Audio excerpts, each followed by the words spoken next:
Assalamualaikum warahmatullahi wabarakatuh. My name is Ahmad Nuriman Bezanat.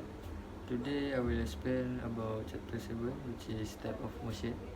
Okay, so we go to form of motion. Most human movement is general motion, a complex combination of linear and angular motion components. Both are pure forms of motion which useful to break complex movement down when performing an analysis. So, in linear motion also referred to as translatory motion or translation. In linear motion, they have two types, which is straight line and also the curve. Okay, if the line is straight, the motion is rectilinear. If the line is curved, the motion is curvilinear. Okay, we go to angular motion.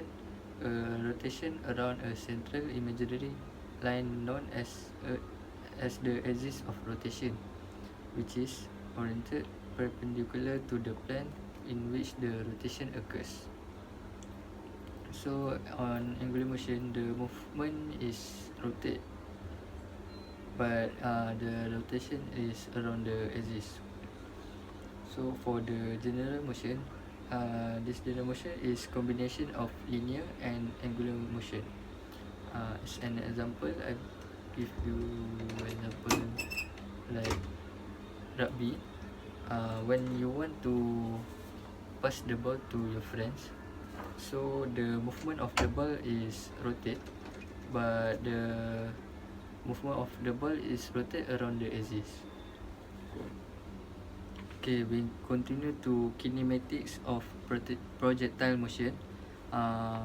That's the projectile means the movement of the object, which is the object must in the air. Okay, for example, in sport, they have a basketball, a discus, and a higher jumper that projectile as long as they are moving through the air unassisted. Okay, we continue to they have two components in projectile, which is horizontal and vertical components. For vertical component is influenced by gravity, whereas no force affect the horizontal component. For example, the horizontal component is starting in air, and the object is starting in air. So the when the object is dropped, so it will drop into the ground. So that's mean horizontal components is the motion relates to the distance the projectile travels. Okay, we go through to influence of gravity. The force of gravity is the major factor that influences the vertical component of projectile motion. They have two projectile trajectory, which is projectile trajectory A, and projectile trajectories B. Okay, for the example of projectile trajectories A, they have no gravity, so which is the object which go to air and not going to down. And for example of B, the projectile is going to down because they have gravity. Okay, we go to apex, which is apex is maximum height the object can achieve, and they have zero velocity. For example, if we bounce the ball, so when we start bounce the ball, ball will go to up and then go to down. So when we want to see the apex, the highest of ball up to down, so the maximum height is, we call it apex. Next, we go to factors influencing projectile trajectory. They have three factors, which is the angle of projection, the projection speed, And lastly, the relative height of projection. For the projection angle of the direction at which a body is projected with respect to the horizontal. Okay, the optimum distance of projection angle is 45 degrees. Okay, they have three types of projection angles, which is oblique trajectory, horizontal trajectory, and vertical trajectory. For oblique trajectory, I choose example which is football. The object is ball. When you kick the ball or you want to pass with a long shot to your friends, the ball is starting in ground. So when you start kick the ball, they have go to uh, ground to the air and also landing to the ground. Okay, for the example of horizontal trajectory is baseball. When you want to throw the ball to your friends, the object is ball, of course the ball, baseball, is starting from the air, and also the landing is going down, which is your friend is catch the ball. Okay, for the vertical trajectory is netball.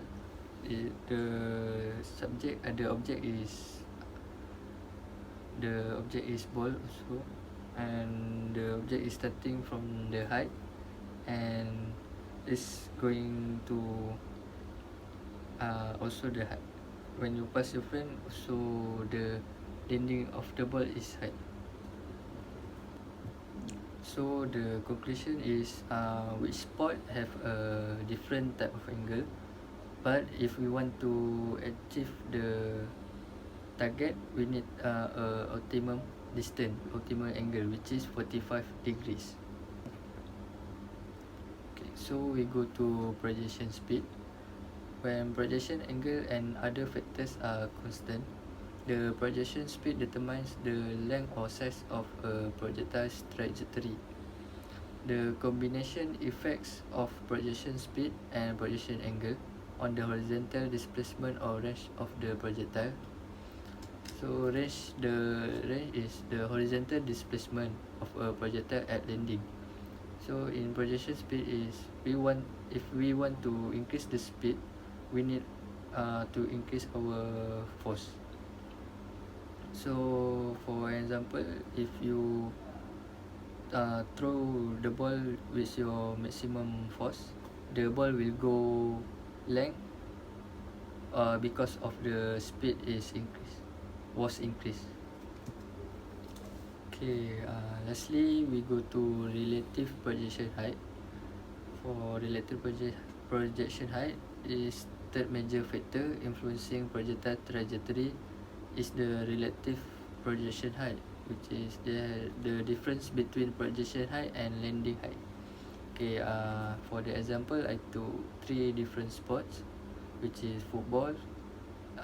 The projection height is on the ground.